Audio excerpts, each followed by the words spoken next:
So May Revise webinar. You all probably have heard a little bit about the May Revise, which came out a week ago. It's an interesting budget time. Just kind of zooming out, we have a budget deficit of about $32 billion. And that is a result of a few things, but mostly the economy softening a bit. But there's a lot more context and a lot more nuance, excuse me, to that budget deficit. So I'm going to kind of start zoomed out and then zoom in specifically to community colleges and the things that we're interested in. Here's how today's going to go. I'm going to do a 15-minute overview, which I know is fast, but this budget actually doesn't have as much in it as we're typically used to. So I should be able to accomplish that. And then 15 minutes for Q&A. But if you do have any questions at any point, put them in the Q&A now and I will get to them. So as I mentioned, we have a budget deficit, but you want to zoom out here. So despite that deficit that we've had a number of really good budget years that put us in a strong position, and we remain in a pretty strong position, all things considered. So here's a graph of the enacted budget amount. So basically, there's lots of different ways to say like how much the California state budget is. You can talk about general funds, special funds, all sorts of different things, but I'll use what's called the enacted state budget amount. And as you can see, since 2018-19, it's gone up significantly. Even in this little dip that we're expecting right now, we're still higher than we were a couple years ago. So that's still, I think, something that's important to acknowledge. As far as community college funding from 2018-2019 to now, we've jumped up significantly, about $7 billion more in funding. So that's a big jump, and I think that's important to notice. Now, of course, we are not anywhere near where we need to be equitably funded. As I think everyone here knows, our community colleges are funded much less on a per student basis than our other higher education counterparts and our K through 12 counterparts. But I mentioned this to say we're headed in the right direction. And I also mentioned it to say that we have to continue the advocacy work to continue to head in the right direction, especially when things get choppy as they are now. And then if you look at per student funding trends, I mentioned that our per student funding has gone up to where it's one of the highest levels we've seen, certainly in my about decade plus of working at FACCC. This is the highest we've seen, which is roughly about 8,000 in the current year. And the expectation in the May revise, even with the deficit, is it would be roughly about the same. So you can see it's steadily, gradually gone up. It still has certainly a ways to go. And a lot of this, of course, comes from the fact that we've lost student population within this time frame. So that, of course, impacts per student funding. And that's obviously not how we want to increase our per student funding, but that's a component of it. But of course, as you noticed, the initial slides I mentioned previously, a lot of it is due to the fact that we have received more resources in the last few years.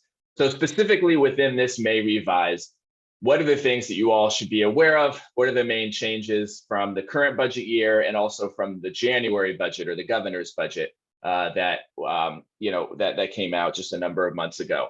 So the big one I think most folks are interested in is the cost of living adjustment. So that amount went from 8.13% to 8.22%, which is much higher than certainly I can remember. And it should be, of course, to meet with the inflation that we've seen over recent years. I think that it's a promising sign to have COLA listed this high within the governor's budget. However, there are some concerns, notably from the Legislative Analyst's Office, that this percentage is too high. Part of the reason why they make that argument is in order to get the COLA this high because of our deficit situation, other things needed to be cut. And some of those that were cut, you can see are on here. So one of them is that in January, the governor proposed $200 million to support student recruitment and retention. That's been cut in half to $100. There's also the reduction of the COVID block grant funding, which was appropriated in a previous budget, recent previous budget. That was cut by a significant amount as well. And then there's also a cut to deferred maintenance funding. So sort of all those cuts, give or take, are what was required to increase the COLA. It's not exactly that simple, but that's probably the easiest way of explaining it. So there really is sort of a decision that was made by the administration, and their rationale for this decision was COLA allows more flexibility for districts to be able to invest in these other things if they wanted to.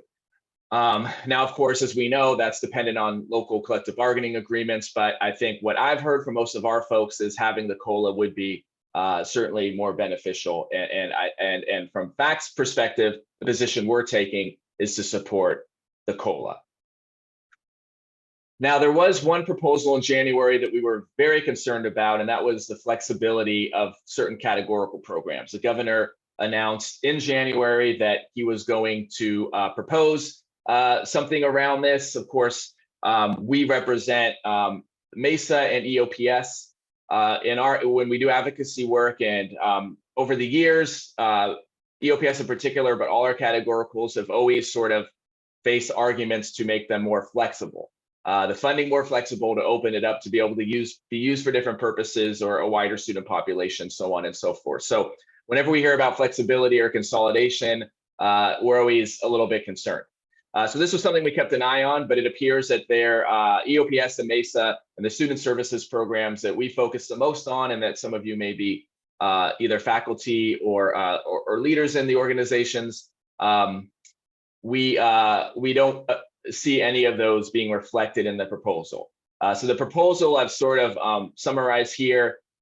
It would basically allow districts for 5 years to have flexibility on the funding they receive for student equity and achievement, student financial aid and administration, and student mental health resources. So resources from those pots of money could be used in a more flexible way on community college campuses.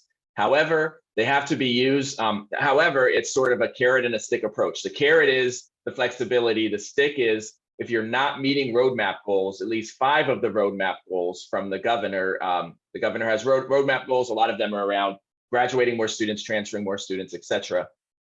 If a district isn't meeting those goals within 5 years, they lose their flexibility.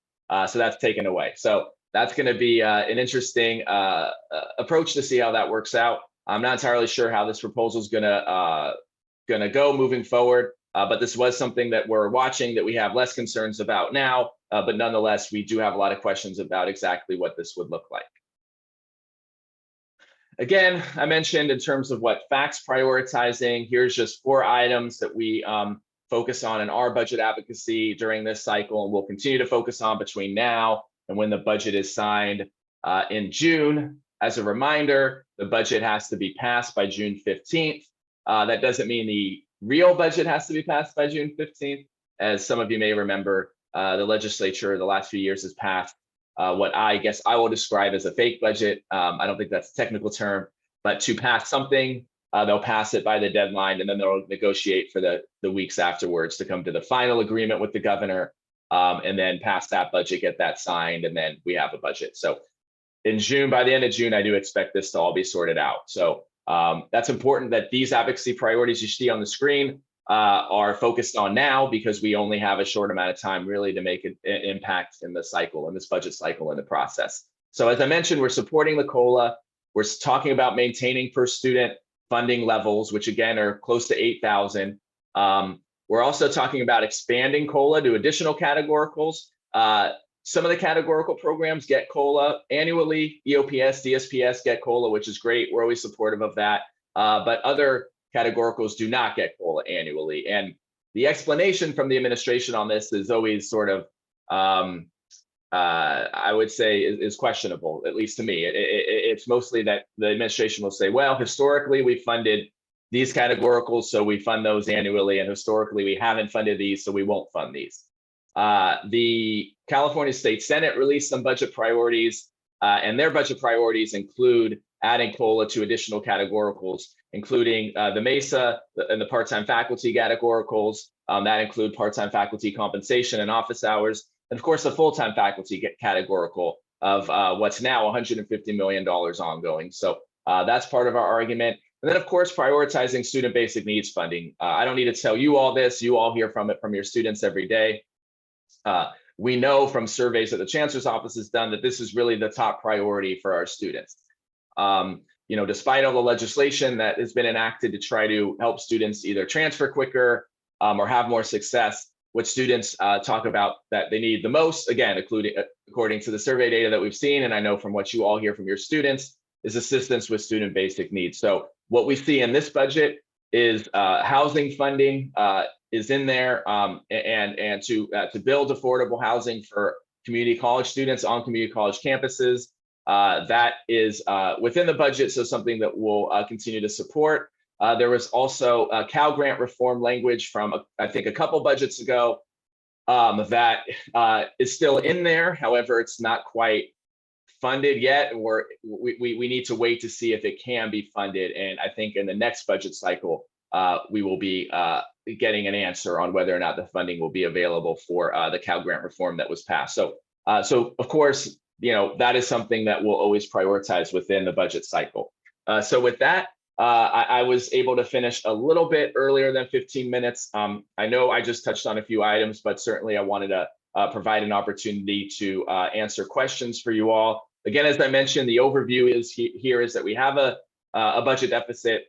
It's nothing like the budget deficits, at least now, that some of you may remember from 2008, 2009, 2010, so on and so forth, which is good news. The budget deficit can be easily managed, and it is, according to how the governor has set this up, without any sort of cuts to our apportionment funding or funding for other things like EOPS, MESA, full-time faculty, part-time faculty. None of those items are being cut.